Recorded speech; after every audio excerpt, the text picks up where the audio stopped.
Olá, meus irmãos, que a paz de Jesus possa adentrar e permanecer em nossos corações.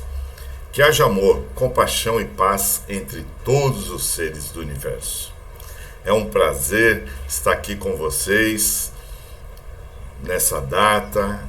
Gratidão aos dirigentes, aos amigos dessa casa, em especial meus agradecimentos ao nosso irmão Celso Seara, um grande trabalhador da doutrina, e em especial ao nosso querido Luciano da Gata, que tem sido tão prestativo, um verdadeiro braço direito aí para as minhas incursões no meio da informática. A gente vai passando o tempo, não tem a mesma habilidade, agilidade e encontra algumas dificuldades e a própria falta de tempo para estudar, né? Porque hoje nós temos muitos programas, muitas condições, é maravilhoso, né? Se hoje não dá mais bom dia, boa tarde ou boa noite, porque a pessoa pode ver o seu trabalho a qualquer momento, né?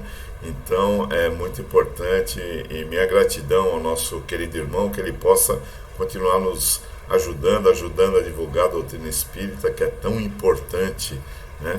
Porque é um conhecimento libertador. Mas vamos então fazer a nossa prece, né?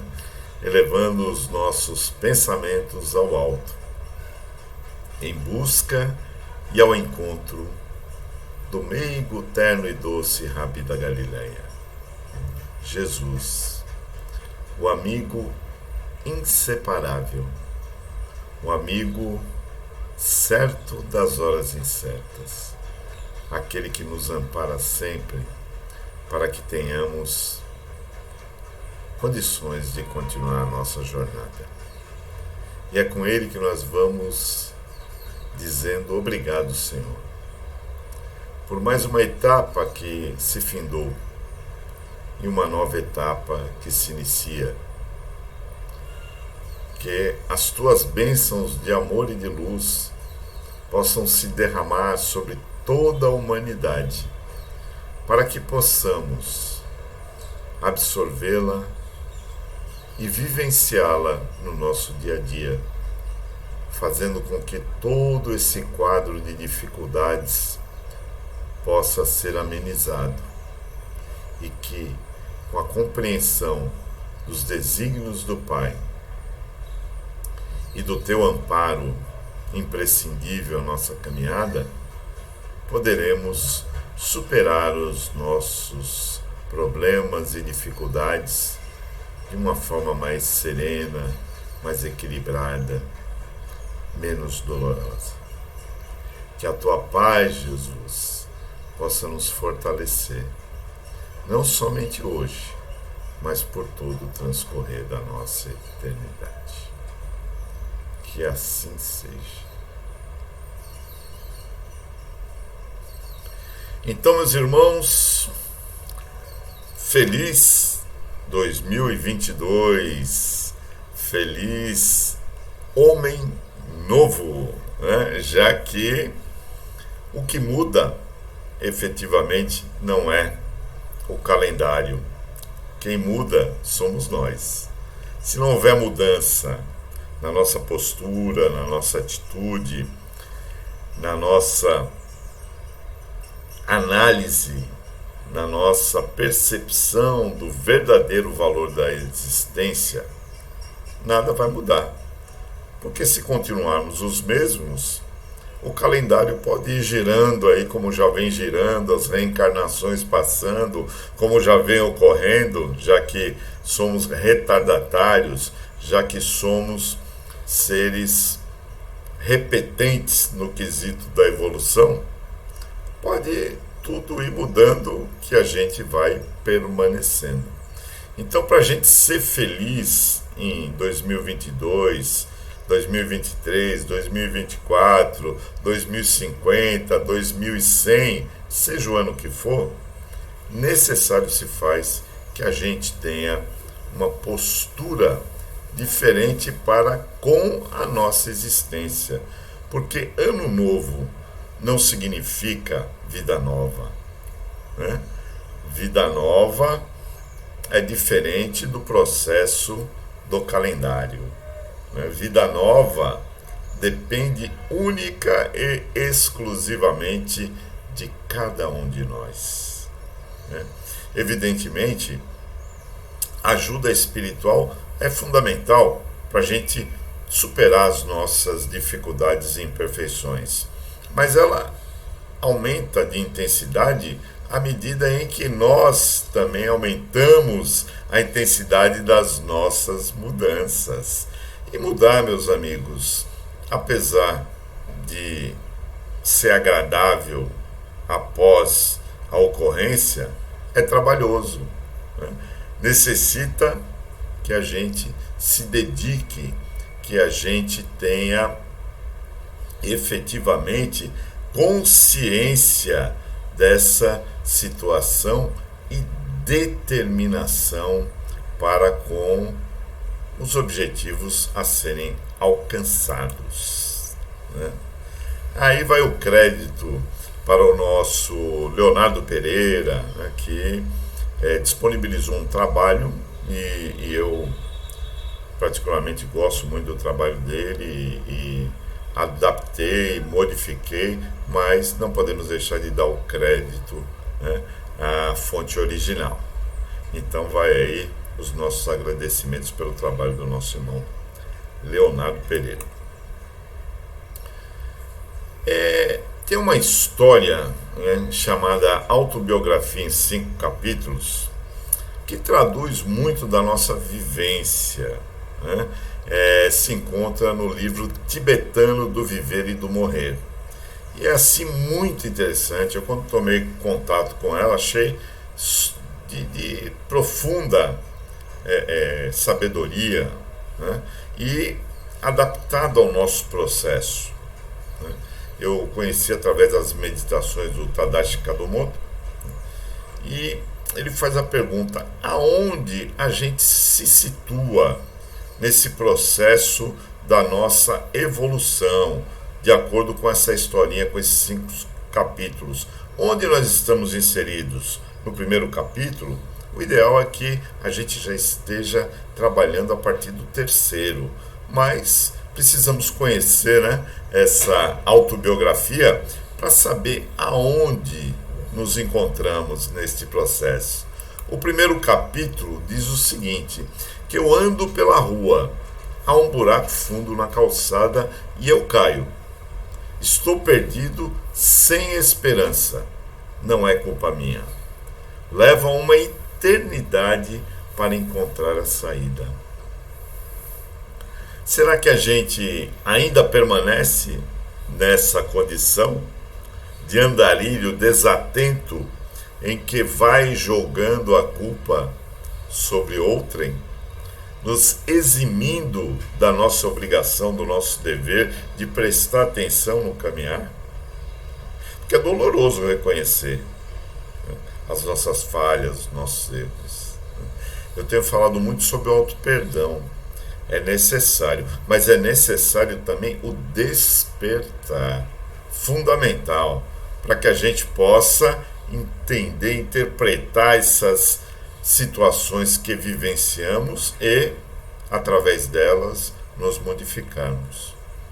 Mas vamos para o 2º capítulo, que diz o seguinte: ando pela mesma rua, há um buraco fundo na calçada, mas finjo não vê-lo. Caio nele de novo. Não posso acreditar que estou no mesmo lugar, mas não é culpa minha. Ainda assim, leva um tempão para sair. Muito interessante esta colocação, mas finjo não vê-lo.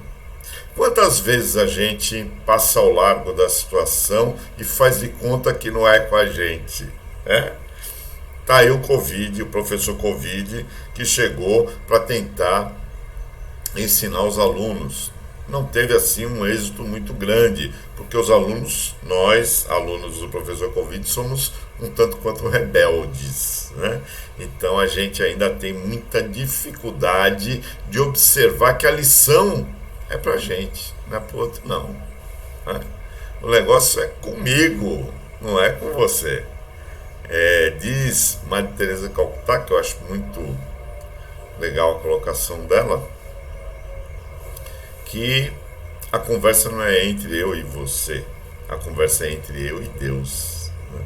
Então eu tenho que assumir a responsabilidade das minhas atitudes, da minha postura para com a vida. Francisco Cândido Xavier, o nosso querido Chico Xavier, faz uma colocação muito interessante com relação ao que vem a ser, na interpretação dele, a tentação. Né? Ele fala que a tentação é como se você estivesse caminhando numa calçada e de repente olhasse para trás e visse a figura de um enorme cachorro. E percebendo que ele vem atrás de você, ao invés de você acelerar o passo para se desvencilhar daquele possível ataque, você diminui o passo e fica aguardando que aquele imenso cão lhe ataque, lhe abrace.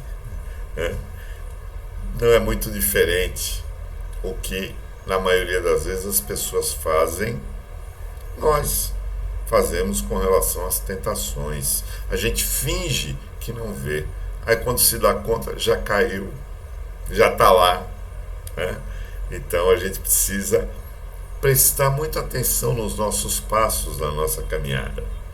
Mas vamos em frente, que o 3º capítulo nos diz que ando pela mesma rua, há um buraco fundo na calçada, vejo que ele ali está, ainda assim caio, é um hábito, meus olhos se abrem, sei onde estou, é minha culpa.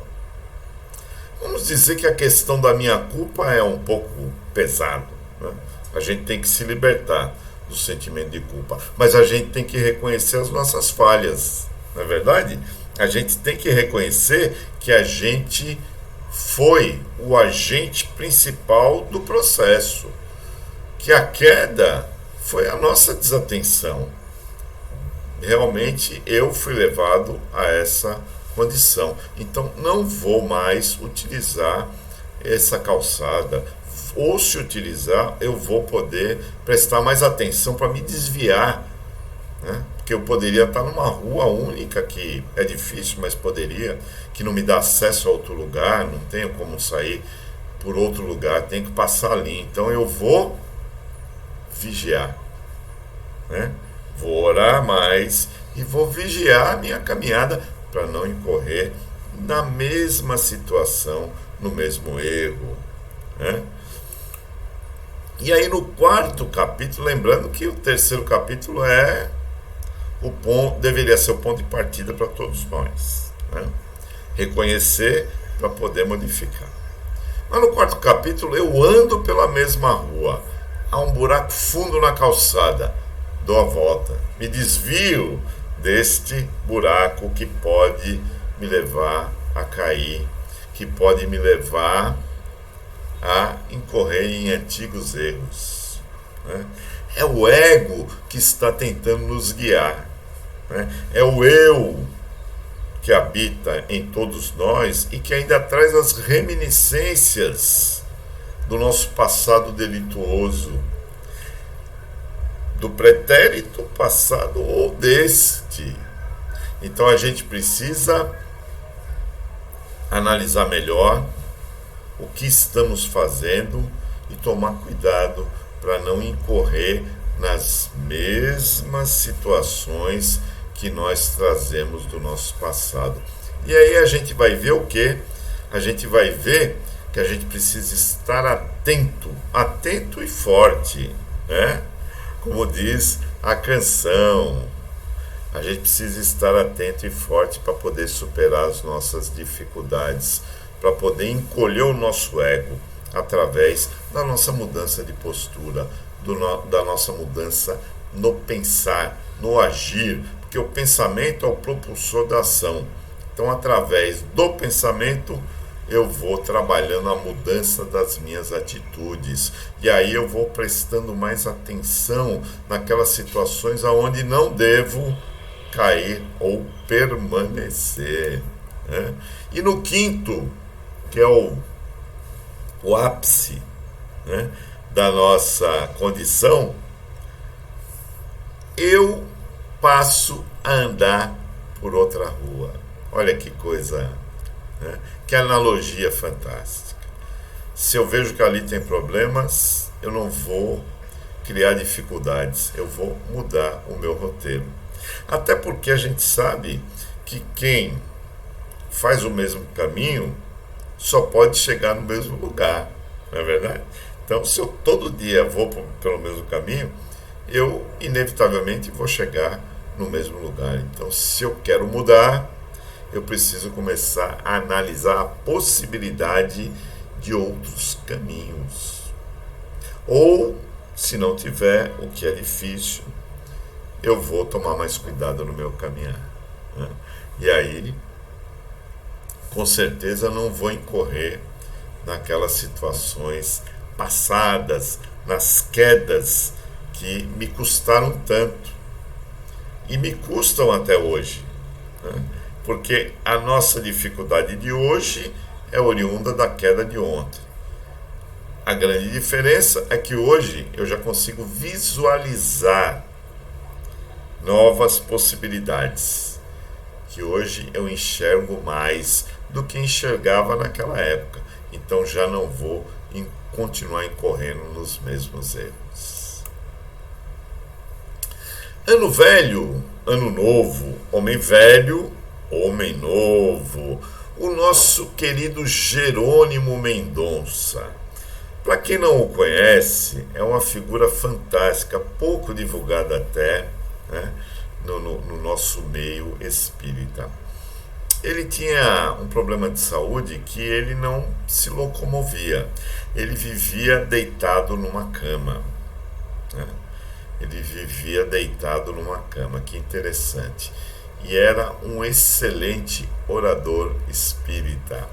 A mãe dele fez um comentário muito interessante, parece que tinham 7 filhos, se eu não me engano. Algo por aí. E diz que o único deficiente era ele, que não podia se locomover. E era, ao mesmo tempo, o que mais saía de casa dos seus 7 filhos. Era Jerônimo Mendonça, que, apesar da sua dificuldade, superou-a e foi em busca do seu trabalho, de cumprir o seu dever, independente da dificuldade que ele tinha. Um exemplo a ser seguido para a maioria de nós que, apesar de todas as possibilidades, ainda ficamos retidos nos pequenos problemas, nas pequenas dificuldades, criando justificativas para o injustificável, né? Então ele diz que o tempo sempre é o mesmo. Ele, que tudo renova de maneira irreversível, não conhece nada velho e nem deixa nada envelhecer, de vez que tudo está sujeito à sua ação transformadora. Na sua química prodigiosa renovam-se mundos e seres. Assim sendo, passado e futuro estão no seu eterno presente. E vez-nos é que passamos pelo tempo, não este por nós. Muito interessante. Passado e futuro estão no seu eterno presente. Guarde bem isso. A gente vai falar um pouco mais adiante sobre essa questão do que a gente vive, né, nas condições temporais. Nas solicitações que são feitas, né, o Google mapeou aí o que mais se pede de ano novo, né, aquelas promessas infindáveis, né, amor, saúde, carreira, finanças, família, formação, fazer o bem, emagrecer e por aí afora, né? Então a gente pede coisa como o quê, né? Aqui não foi porque está no Google, não é específico, mas uma das primeiras também é ganhar na Mega Sena acumulada de final de ano, de preferência sem jogar, né? Que é muito melhor. tem muita gente que pede isso e nem o jogo faz. Aí realmente fica muito, mas muito difícil. Não é impossível, mas fica muito difícil. Promessas de ano novo, né? Tá aí, que a gente falou agora há pouco, né? Gastar menos, né? Arranjar alguém é uma terminologia ótima, né? É isso, a gente faz muitos pedidos, né? Mas nem sempre fazemos o principal. O que será que nos impede? O que é esse principal? Tão importante para que a gente possa obter êxito naquilo que a gente tanto busca. O que mais distingue o ser humano dos outros animais é a inteligência e a vontade. Se bem que hoje em dia a gente vê aí cachorros, gatos. Gato tem uma personalidade, é um negócio incrível, viu? Ô bichinho danado, ali é uma personalidade, né? É um ego maravilhoso. E ele demonstra assim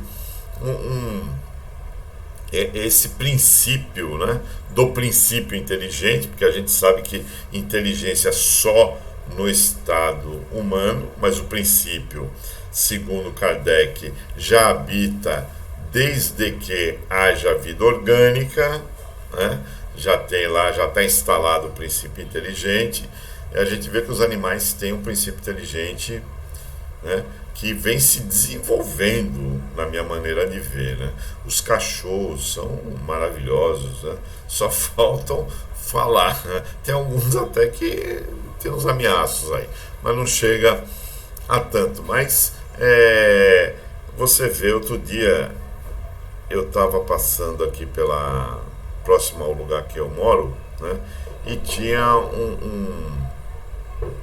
uma pessoa caída, alcoolizada, caiu ali, ficou adormecido, e tinham 3 cachorros que provavelmente eram amigos, partilhavam da existência desse nosso irmão. Que coisa impressionante, quando você passava pela calçada, um deles saía latindo, ameaçando para que não atacasse o seu dono. Olha que fidelidade. Nós humanos temos muita dificuldade de atingir um grau desse, né? Tem alguns que num acidente ficam ao lado do corpo e seguem ainda o carro funerário. Ou quando sofre um acidente que ainda permanece com vida e é socorrido, o cachorro vai até o hospital, né? Ali está a fidelidade para com o dono, que coisa maravilhosa. Mas a inteligência e a vontade, elas estão plenas no nosso nível, no nosso estágio, né? A inteligência, né, é algo muito buscado pelas pessoas, as mães, né, principalmente as corujas. O meu filho é mais inteligente da classe, por aí vai, né? A inteligência é algo muito buscado, né, que a pessoa tenha um desenvolvimento muito grande da questão da inteligência, né? A inteligência, na realidade, ela indica o caminho que a gente pode seguir, né? Ela não vai fazer o caminho para a gente, mas ela vai dar condições de identificar as dificuldades do caminho, saber qual a melhor opção que a gente deve seguir, né? Discernir entre o bem e o mal, o que devo e não devo fazer, e por aí afora a gente vai fazendo com que essas coisas ocorram através da inteligência. E essa diferença, então, a gente pode dizer que encontra na vontade. A vontade de fazer é extremamente importante para todos nós, né? Nós precisamos estar atentos a essa situação, a esse desejo, a essa sensação, a esse sentimento de fazer alguma coisa, né? Por que a gente não tem êxito na busca, né, dos resultados? Né? Que a gente sabe, né, o que fazer e o que não devemos fazer. Eu quero emagrecer. Aí vou lá e como chocolate. Né? Coisa difícil de administrar, porque se eu como chocolate, ele é muito calórico, vai engordar. Se eu estou querendo ao contrário, eu não posso comer chocolate. Logo, recomendo que você não tenha chocolate em casa. Não precisa ficar se torturando, né? Porque se tiver, a tortura pode passar, e aí a gente lembra de Chico, o cachorro grandão que está atrás da gente, né? Então é melhor não ter o cachorro. Aí a gente não corre o risco de sofrer o ataque dele, não é verdade? Então a gente precisa ter o quê? Vontade. Passo na gôndola, não, mesmo em promoção, eu não vou levar, me recuso. Não quero saber de chocolate. Né? No Livro dos Espíritos, na pergunta 909, o nosso querido Kardec pergunta à espiritualidade se poderia sempre o homem, pelos seus esforços, vencer as suas más inclinações. E aí a espiritualidade responde que sim, e por vezes fazendo esforços bem pequenos. O que lhe falta é a vontade. Com poucos dentre vós fazem esforços. E aí a gente começa a entender o mecanismo das nossas dificuldades em implementar mudanças, que a gente até sabe, vê, analisa, mas na hora de executar é que o grande problema acontece, né? É que a gente tem dificuldade em superar as nossas situações. Mas quando a inteligência e a vontade se unem, né, a gente vê que está livre dos apegos, porque a gente pode aplicá-las. A nossa inteligência aliada com a nossa vontade ou determinação, como alguns querem colocar. A gente vê que existem pessoas que são determinadas, né? O inventor da lâmpada elétrica, vejam vocês, 1.300 possibilidades ele criou. Né? Quando ele errava, ele não dizia que errava, ele dizia que ele tinha adquirido conhecimento de mais uma possibilidade de não chegar ao seu objetivo maior, que era criar a lâmpada elétrica. Né? Então ele é determinado, vontade muito grande de atingir o seu objetivo. Quando a gente é imbuído desse desejo, dessa força íntima que nos move, é muito difícil a gente não obter o resultado desejado. Né? E por que a gente não consegue? Porque a gente não está aplicando essa vontade nessa intensidade necessária. Né? A liberdade, na realidade, ela é um atributo dessa vontade. Né? Então, eu tenho experiências que são desta e de outras existências que estão arquivadas no meu ser. Né?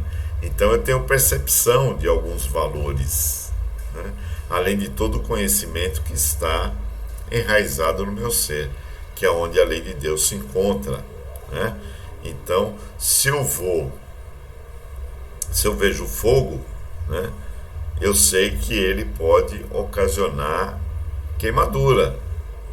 Tem gente que, inclusive, passou por experiências tão profundas que geraram traumas. Então, eu tenho fobia disso, tenho fobia daquilo, de lugar fechado. Né? Tem gente que passa por assalto aí, não quer mais sair na rua, passa por aquele processo. Por quê? Porque adquiriu o conhecimento e ainda não elaborou esse conhecimento, e aí vive essa condição, né? Esse trauma, né? Que faz com que ele fique extremamente resistente a determinadas situações, porque a experiência foi tão marcante que ele rejeita vivenciá-la novamente, né? Nós não precisamos passar por esse tipo de situação, mas por vezes passamos pela nossa teimosia, pela nossa negligência, né? Pela nossa falta de vontade de aplicar o conhecimento, a inteligência, de aplicar a nossa liberdade em escolhas melhores. Os filósofos nos fazem uma pergunta com relação à questão da liberdade. Quando somos livres e quando somos inteligentes?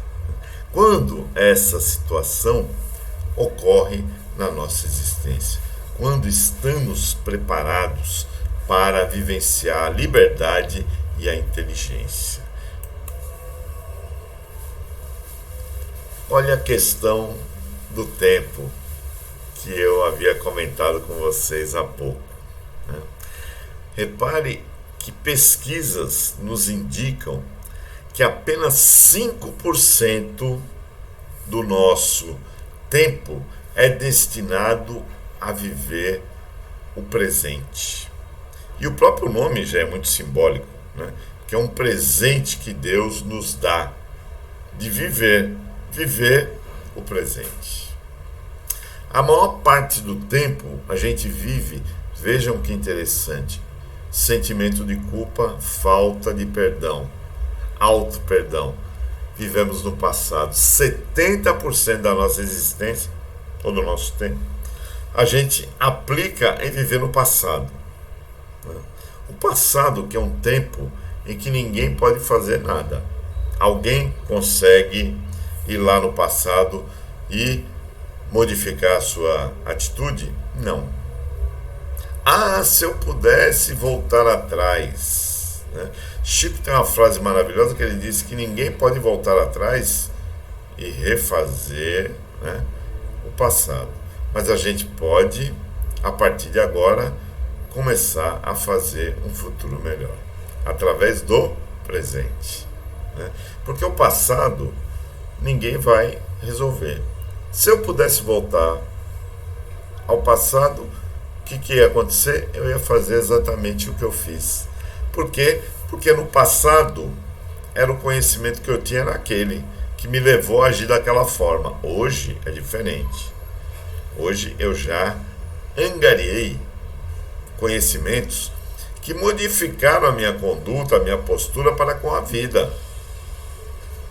Então eu posso, através dessa postura, construir um futuro melhor. E quando eu chegar no futuro, com certeza, até que eu atinja a perfeição, eu vou olhar para trás e falar, poxa, podia ter feito diferente, né?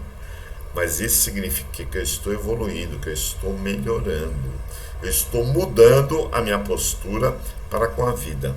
E isso é fundamental para que a gente tenha um futuro melhor. Mas isso eu só posso fazer aqui e agora.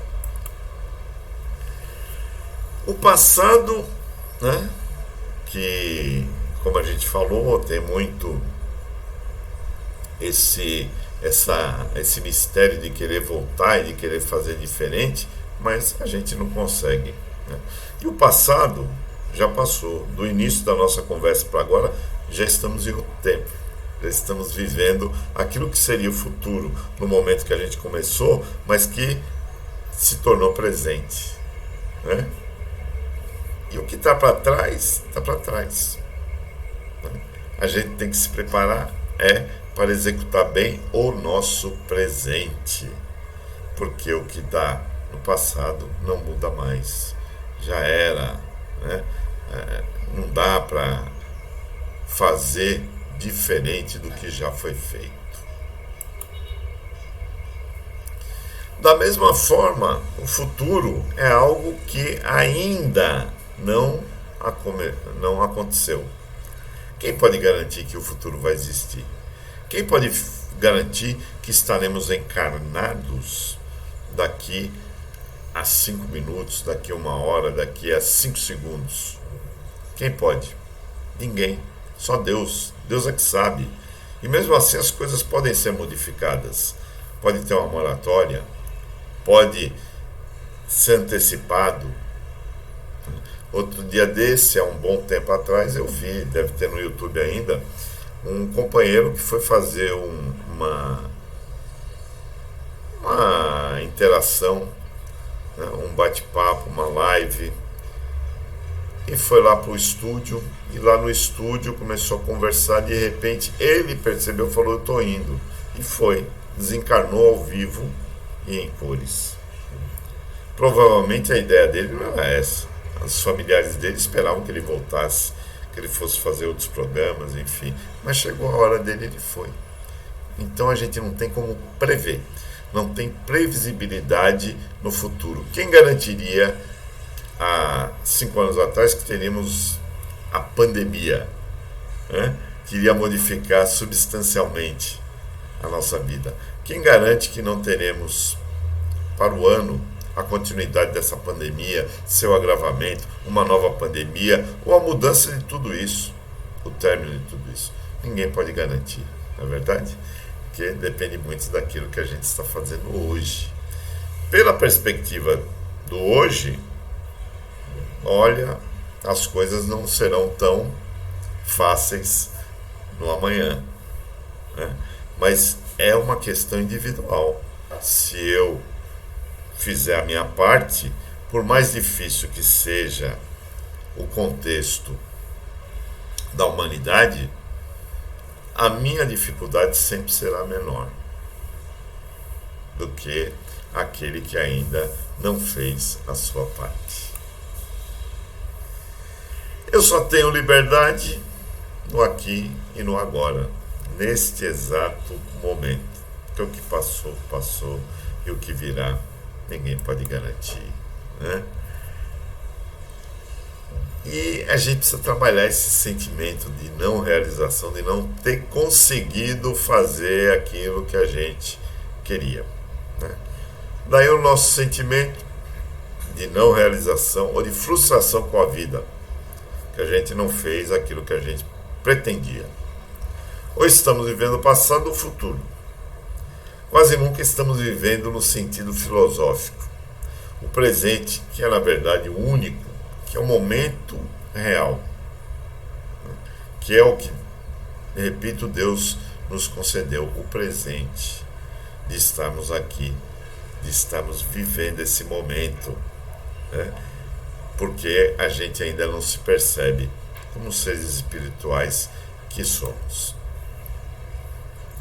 Buda disse que o segredo da saúde mental e corporal está em não se lamentar pelo passado, não se preocupar com o futuro, nem se adiantar aos problemas, mas viver sábia e seriamente o presente. Quanto está difícil de se aplicar isso na nossa humanidade, né? Viver sem preocupação, né? Preocupar-se é você ocupar antecipadamente. Ainda não aconteceu, mas você já está se ocupando de algo que ainda não aconteceu. Porque até o último minuto pode sair um gol. O jogo pode mudar. Pode ter até uma virada. Pode ter acréscimo. Quem sabe? Deus sabe. Mas nós não sabemos. Cumpre a nós fazemos a nossa parte. Com a nossa parte, seguir adiante, ter confiança, ter fé de que as coisas irão ser solucionadas em nosso benefício. Então, para que mesmo serve a nossa inteligência? Ela serve para a gente perceber valores, né? Entre os valores, a gente tem as coisas essenciais, importantes e as acidentais, né? A nossa inteligência vai nos direcionar para onde a gente deve ir. Agora, a vontade é nossa, né? Se eu, ao invés de fazer o que eu tenho que fazer, eu pego o celular e fico mandando mensagem que é muito mais agradável, né? Talvez do que aquilo que eu tenho que fazer, eu não vou conseguir vivenciar aquilo que é essencial para a minha vida. E o que é mesmo essencial? E o que é acidental? E o que é importante? Essencial é aquilo que devo fazer imediatamente, já. É aquilo que mais me leva em direção aos meus objetivos naquele momento presente. Eu não posso ficar mais protelando. Eu tenho que fazer, eu tenho que executar esta missão. Não tem como mudar. E o que é importante? Importante é aquilo que eu devo fazer, porém, só depois que eu tiver feito aquilo que eu havia considerado como essencial. Então, o importante vem depois do essencial. Se eu fizer o essencial e sobrar tempo, eu vou fazer o importante. Mas o essencial é a minha prioridade. Acidental é aquilo que eu devo fazer, porém só depois que eu tiver feito o que eu havia antes considerado como essencial e depois como importante. Lembrando sempre que ninguém veio aqui a passeio ou a lazer, viemos aqui a trabalho, né? E um trabalho grandioso, que é a nossa mudança interior, para que a gente possa realmente mexer com aquilo que importa na nossa existência, aquilo que é essencial, aquilo que a gente realmente tem que fazer. Então precisamos estar atentos para essas necessidades, para não nos desviarmos do caminho. Viver para o essencial. Como a minha vida é momento presente e eu na verdade não tenho tempo nem para o importante nem para o acidental, só tenho tempo para o que é essencial. Há pessoas que vivem acidentalmente, porque fazem tudo o que é acidental primeiro e nunca fazem as coisas importantes e jamais têm tempo para o essencial, né? Vivem de cabeça para baixo e geralmente reclamando da vida, porque as coisas não acontecem e não dão certo. Mas você não para analisar que o seu movimento está errado. Se o seu movimento está errado, não vai dar certo nunca, né? Quer dizer, um dia vai dar, porque um dia você vai despertar e vai perceber que precisa fazer um movimento diferente, que precisa ir em busca de outras coisas. Aí a tendência é que as coisas se acertem, mas não é muito fácil, porque precisamos usar a nossa inteligência para isso. Precisamos sair do automatismo, né? Precisamos sair da base da pirâmide de Maslow, precisamos sair das necessidades básicas e ir para outras, como o autoconhecimento, como perceber-se um espírito imortal, fadado à evolução e que precisa continuar sua jornada buscando os acertos necessários, né, para que a gente seja mais feliz. Qual é a dificuldade da mudança? A mudança é a questão da zona de conforto, chamada zona de conforto, que às vezes é uma tragédia, não é nada confortável, mas a gente insiste em permanecer fazendo coisas erradas.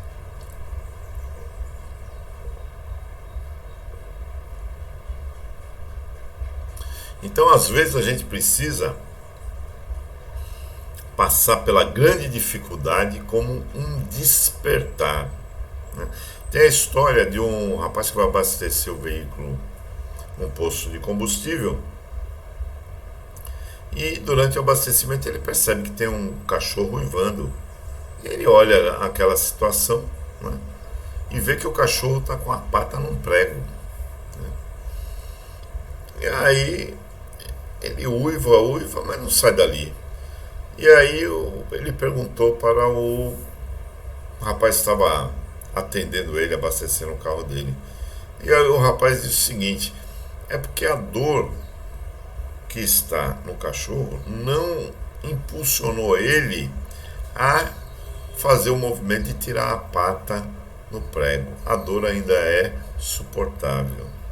Então ele se acomodou, virou zona de conforto. ele está ali uivando, mas não faz nada para melhorar aquela situação. O medo paralisante nos ataca muito nesse sentido, né?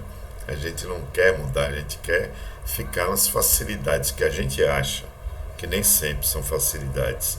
Na maioria das vezes são dificuldades, e aí a gente deixa de se movimentar, a gente deixa de fazer a nossa parte.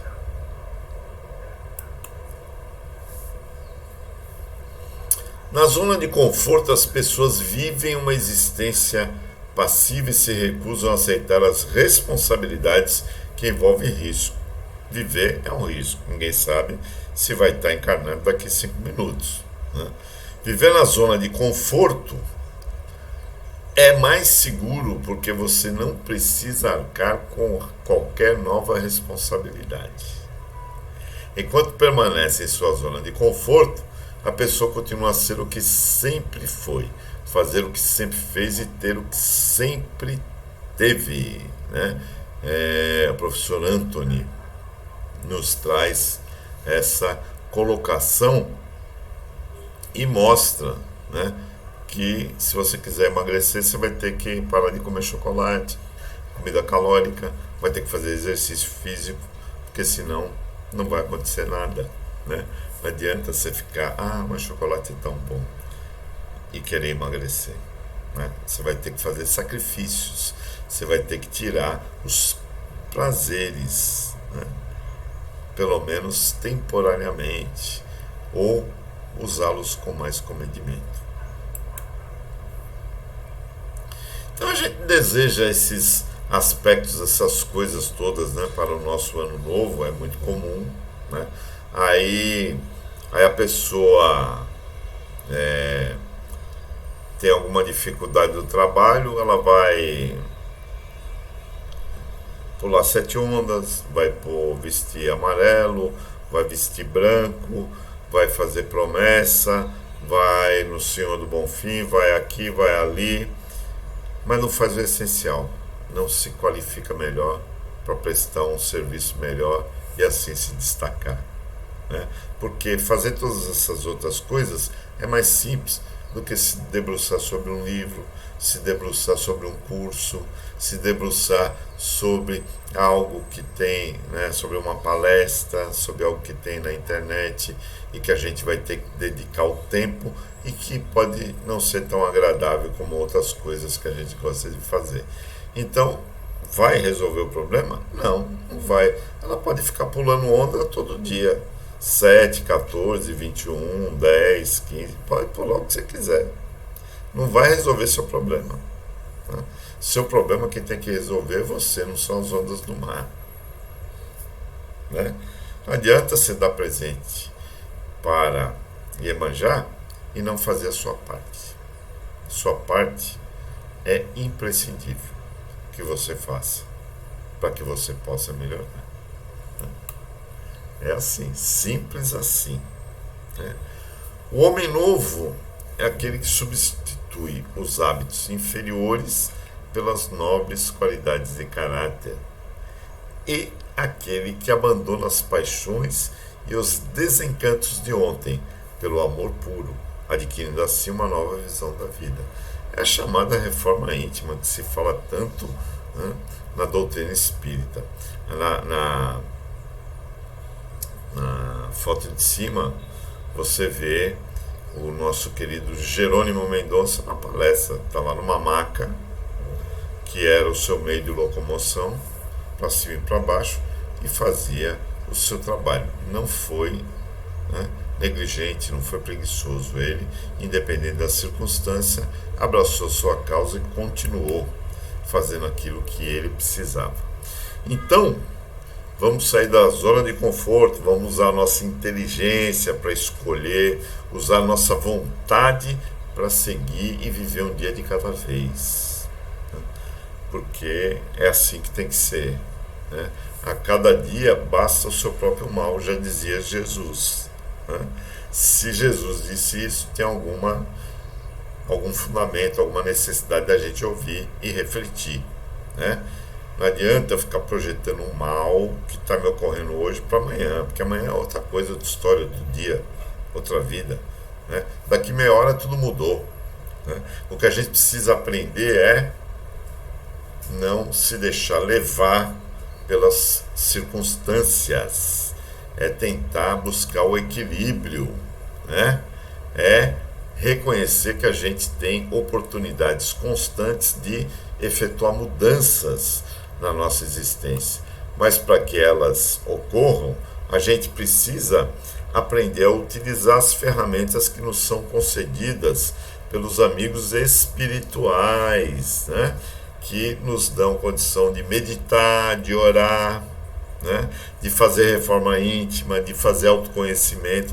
Meditar é fundamental, meditar é buscar, né, um encontro com o seu eu sagrado, com você mesmo, com a sua intimidade, com o seu ser espiritual que habita esse corpo físico e que é a verdade, né, da nossa existência. Porque o corpo físico vai ficar aqui e vai ser decomposto pelos vermes que vão comer o nosso corpo físico, mas a nossa essência, a nossa realidade vai continuar viva, que é o espírito.